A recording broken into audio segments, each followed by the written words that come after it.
What's going on, guys? Welcome back to Lynette's Perspective. I appreciate you joining me today, and thank you so much for clicking on the video. Now, I know it's been a long time since I have posted, too long, in fact, and I definitely do apologize for that. There's been a lot going on behind the scenes, and me having to come on camera, which is challenging for me, but I'm up for the challenge. I've changed the format, the way that I do editing and post clips because of YouTube's strict policies in regards to copyright, laws, all that type of stuff. So now I've kind of changed the format. So I hope you guys do enjoy this new version of my content and will stick around, especially for this first episode of season 10 of Ready to Love. So let's just get right into it. All right, so let's start off with the ladies. And let me just say this. In my opinion, the ladies seem to always be bringing it. Beautiful, successful, and bright, bringing a lot of energy. But the men are always like, I don't know, just kind of lackluster, in my opinion. But anyway, let's start off with Deanna. She was a firefighter, which I was immediately impressed by. Like, see what I mean? The ladies were already starting off strong. And throughout the episode, she wound up being my favorite because she seemed to have a lot of confidence and be very sure of herself. But also, she comes across as a very nice, grounded person, not real extra. But this is only episode 1, so we shall see if this holds up. Next, we have Angie, who's a bartender, and she came across as having a lot of personality, being a kind of fun, funny person to be around. Her backstory was very interesting, I thought, when she told us that her boyfriend had proposed to her. Then shortly after that, I think he had a heart attack and passed away. So that actually was really sad, and my heart definitely went out to her for that. Next, we have True, and to me, it seemed like she wasn't really hitting it off that well with the guys at all. She seemed very reserved, which there's nothing wrong with that, but her personality was just so serious and not necessarily warm or fun, but that was just my impression. We'll get to her little date with Jay later and them getting into it. Then we had Kiera. Miss Kiera was bringing it. Do you hear me?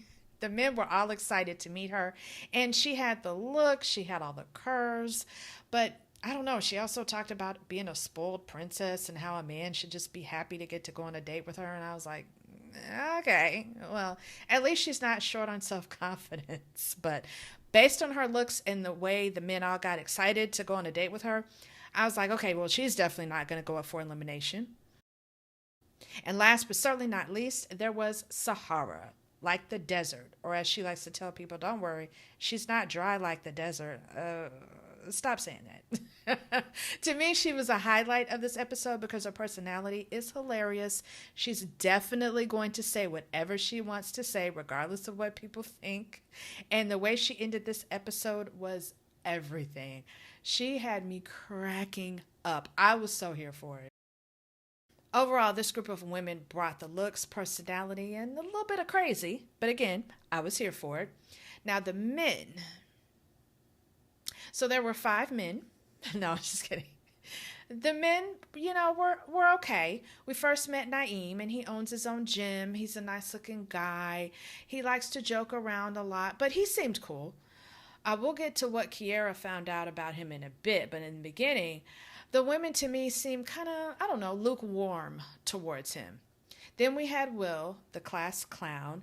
He told the ladies he'd been married twice before. He got married each time one of his parents passed, which was really shocking.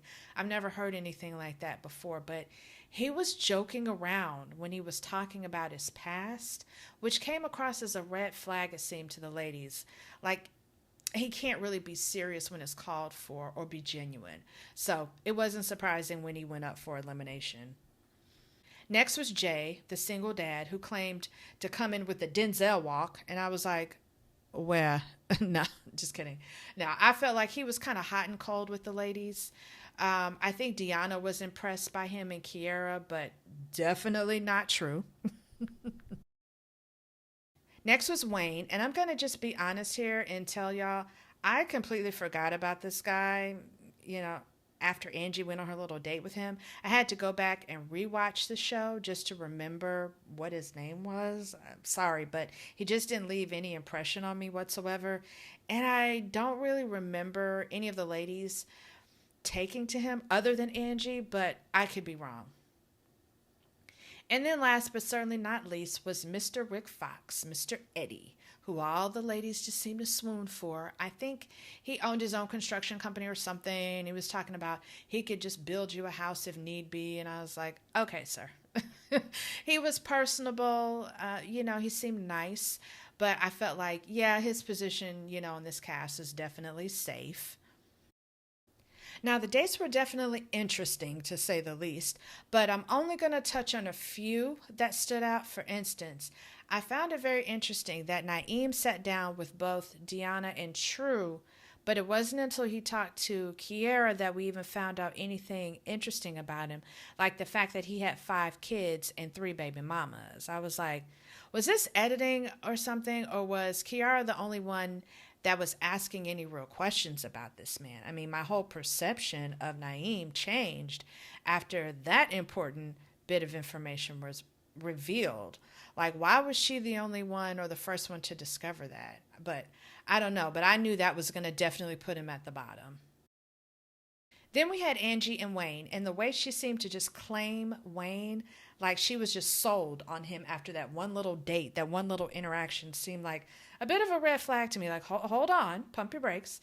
She was way too excited when he asked for her number and didn't really make her look very good. I wasn't crazy about that, but when she saw Eddie, when Eddie showed up, then she just fell in love with Eddie and just moved right on. And I was like, okay, this is crazy.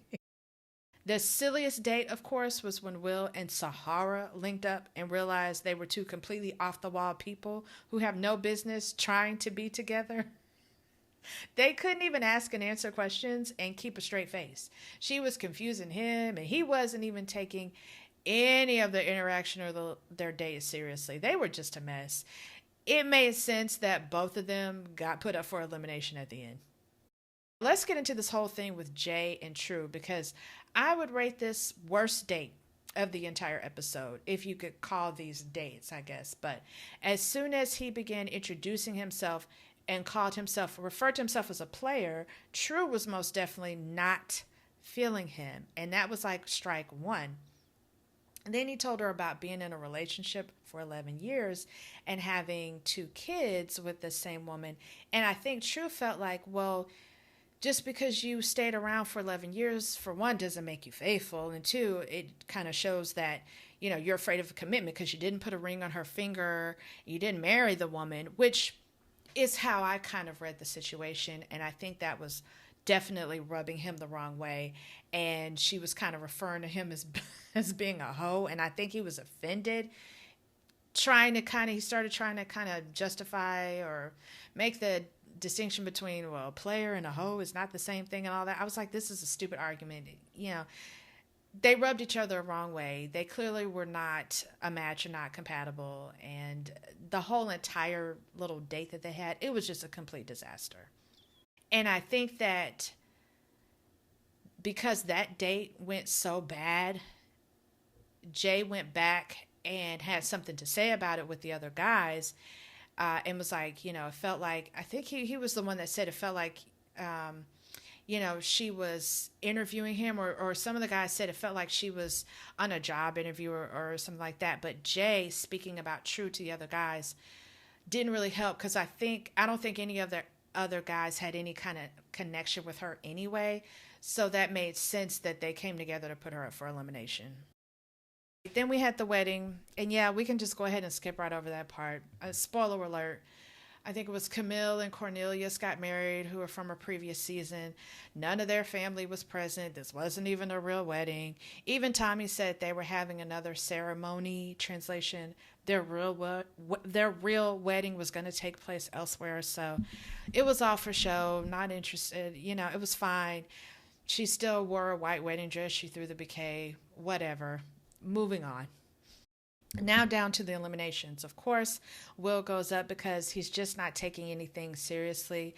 And Naeem is also up because he's got 5 kids and 3 baby mamas. But the decision is made. that will go home. Then they send down Sahara and True, and Sahara is not happy. She says all these men are trash. And I just bust out laughing, just seeing people's reactions. They decide Sahara must go home. Oh, but then there's a curveball. Yeah, we've seen this before. They're going to keep them around for when the next set of couples, come back. They're not going to send them home. So, they don't have to go home. They can, join the group, go back and join the group. Then Tommy asks Sahara how she's feeling. And when I tell you, that was the best part of the entire episode, because Sahara was going off. I mean, it was hilarious. Sahara said, and I quote, "I'm not effing with none of those people behind me. I'm done with y'all." She tells Tommy, "I'm ready for the next 5. I don't even want nothing to do with any of these men anyway. Send me the next 5. I was cracking up. Do you hear me? But I was also loving it. Like, finally, somebody in elimination is just going to say it. Just say the thing. I don't want none of y'all. No way. Was basically her just going off. And I just forget y'all. Just send me the next 5. I don't want none of these men. And I was like, oh, wow, I cannot wait until next week's episode to see how the rest of the men are going to react to Sahara going off in the elimination. That was hilarious. That was a great ending to episode 1. You guys, please drop down in the comments and let me know what you all thought about this new season of Ready to Love. Will you all keep watching? I actually enjoyed meeting the new cast. Like I said, Deanna was my favorite so far. But let me know if you all actually have any favorites. And thank you so much for tuning in, guys. And I will see you all next week. When they look in my eyes, all they see is pain, but I don't care. Deep in my heart, all I'm feeling is pain, but I don't care. 'Cause I am a winner. I'm telling myself I know I can make it.